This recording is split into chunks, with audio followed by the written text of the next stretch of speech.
Every morning, what's the first thing we touch? Our phone. Before saying good morning to the world, we say good morning to notifications. Hours pass, scrolling, watching, liking.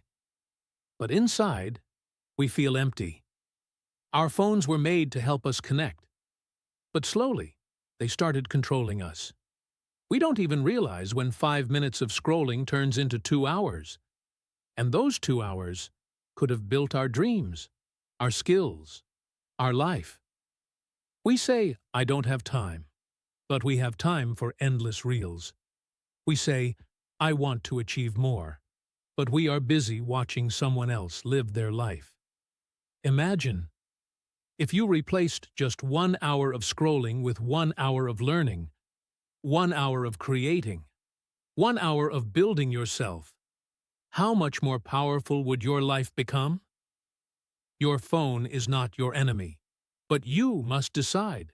Are you the master of your phone or its slave?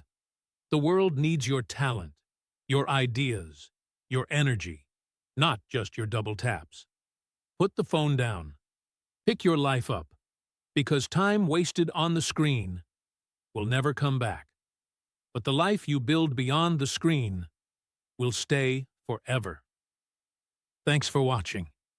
If this hit home for you, drop a comment. I'd love to hear your story. Don't forget to like, subscribe, and share this with someone who needs a little push out of their comfort zone.